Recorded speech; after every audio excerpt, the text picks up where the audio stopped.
Senator, can we get a quick word with you? He did not want to talk about it last year, but sat down with us before the 2022 session. Why can't these bills get out of committee? That would have absolutely opened up a potential Pandora's box to litigation. Welcome to the Deep Dive. Today, we're doing something a bit different. We're taking just one statement, a really potent political metaphor, and we're going to unpack what our source material claims it was really trying to conceal. Yeah, it's a fascinating case study in rhetoric. So the context is crucial here. It's 2022, Florida State Senator Danny Burgess. He's chairing the Senate Judiciary Committee. Right? And he gets asked, why a specific bill? One to repeal a part of Florida law about liability. Florida statute, section 768.218. Why it won't even get a hearing? And his answer was incredibly direct. He just said, because it would open a Pandora's box of lawsuits. Mm-hmm. And that line, well, it's much more than just political jargon, isn't it? Just like it. Our source material digs into this, suggesting it was actually a moment of almost accidental honesty from the legislature. Honesty about what? About fear. But not the usual fear that a bill might fail. The argument is the fear was that this repeal might actually succeed. Succeed and do what? Succeed and, pull back the curtain on some uncomfortable truths. Specifically about long-term institutional failures. Things like medical negligence that had been kept, well, under wraps, sealed off. Okay, so that's our mission for this deep dive. Let's take that Pandora's box comment, look at it through a civic lens, and figure out what the source argues is really inside. Why keep it sealed? Exactly. We're talking about the potential fallout from institutional neglect, the hidden human cost of things like medical errors that maybe weren't acknowledged. What kind of stability was the senator trying to protect by keeping that lid shut? Because the implication seems to be that the system stability, depends on us not knowing certain things. That's the core tension, yeah. All right, so let's start with the metaphor itself. Pandora's box. We all use it, right? It basically means stirring up trouble, unleashing chaos. Yeah, it's become shorthand for uncontrollable disaster. Don't open that box. But the source material argues that this popular use totally misses the point, right. The philosophical depth of the original story. Oh, absolutely. It's one of those things where the common understanding is, frankly, wrong on the details. If you go back to the source, hayseeds works in days. Okay. Well, first off, Pandora wasn't given a box. It was a pithos. Oh, pithos. Yeah, like a large jar, a storage vessel. The whole box thing was a later mistranslation, probably by Erasmus in the 16th century. Huh. Okay, a jar, not a box. What else?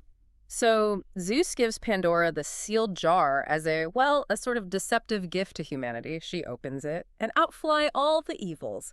Sickness, envy, hard labor, sorrow, death, all the miseries we know. Right, the bad stuff. But, and this is the absolutely critical part, everyone forgets, she slams the lid shut before the last thing escapes. She traps it inside the jar. And that last thing was? Elpis, the Greek word usually translated as hope. Hope. Okay, so hope is left inside the jar of evils. Mm. That complicates things, doesn't it? That changes the whole meaning. Massively. Because now the question is, what does hope being trapped mean?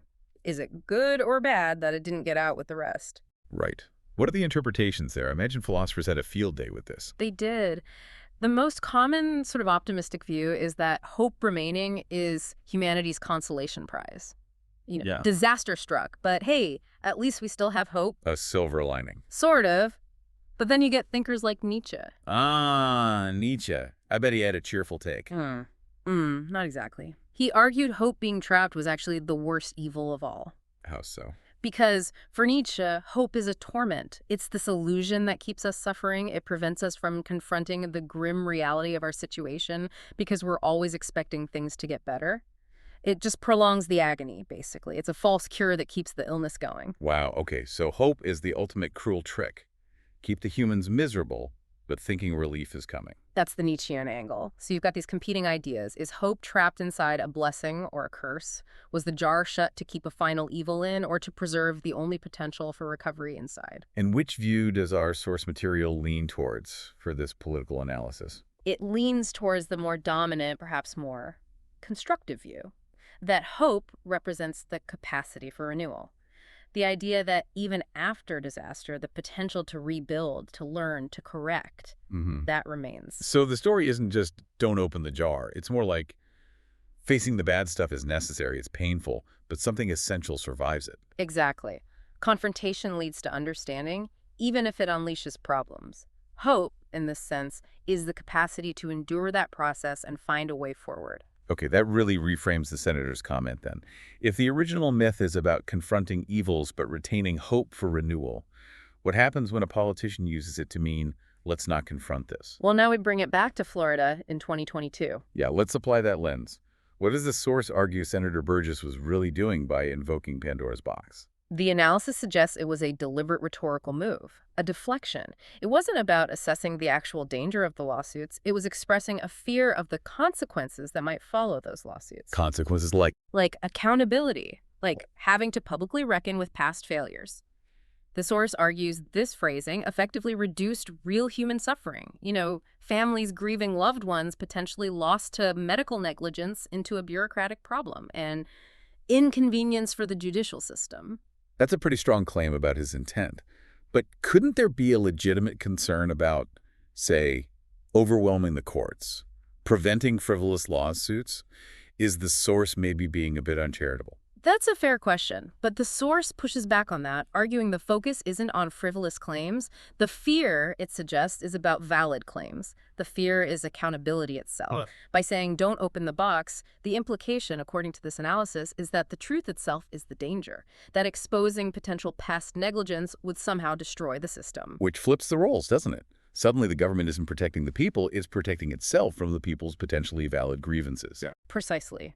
The government becomes like the anxious gods in the myth, guarding the jar not for humanity's sake, but to shield themselves from having to answer for what's inside. And what is inside, in this context? Not abstract evils like in the myth, but real stuff. Preventable deaths, maybe? Yeah. Histories of negligence hidden away in records?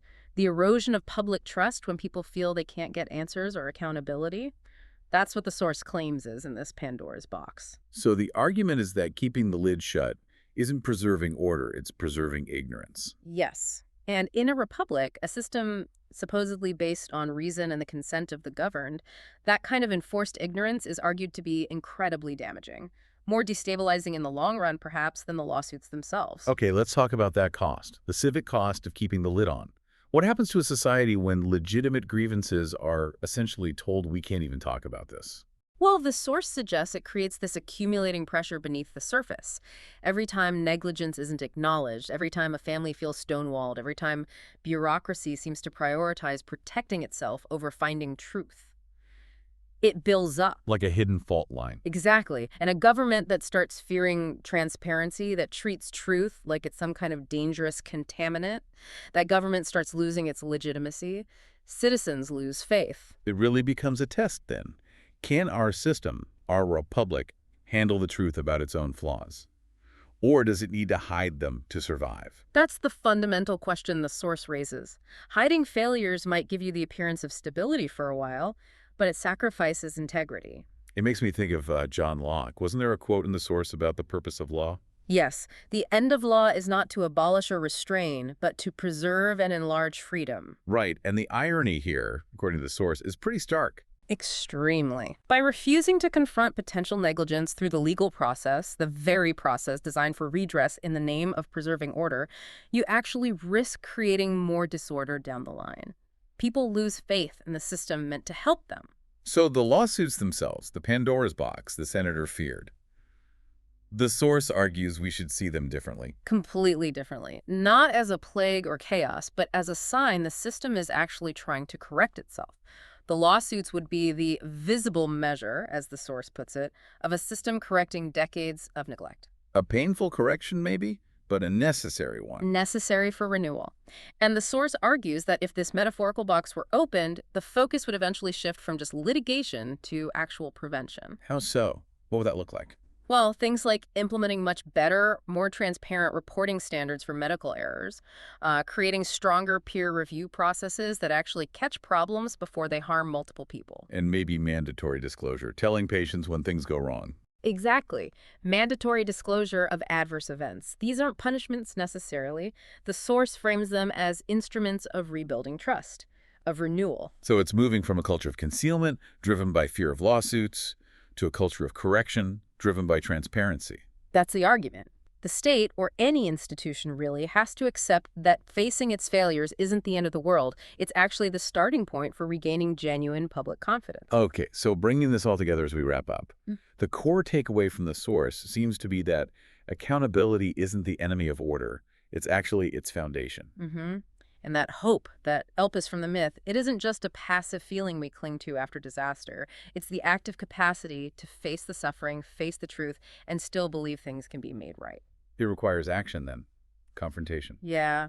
And the source really emphasizes that enduring trust, whether it's in government or any institution, isn't built on pretending to be perfect. It's built on how you respond when things inevitably go wrong, with integrity, with responsiveness. It argues that only governments or systems already rotten inside, already hollowed out by deceit, are the ones that actually perish from exposure. Healthy systems get stronger. That's the crux of it. The pain of opening the box might be real, but the source argues the stability that comes from truth and accountability is far more durable. So a final thought for you, the listener, to take away from this deep dive drawn from the source material. It's this idea, hope isn't what's left over, passively waiting inside the jar after all the bad stuff gets out. Hope is what actively emerges because we found the courage to open the jar in the first place. The challenge, then, is to think about where in your own world, in civic life, in institutions you rely on, where that resistance to opening the box, that fear of consequence, might actually be preserving a quiet kind of decay rather than protecting genuine order. Where might transparency feel dangerous, but actually be the necessary path to renewal? Something to consider. That's all for this deep dive.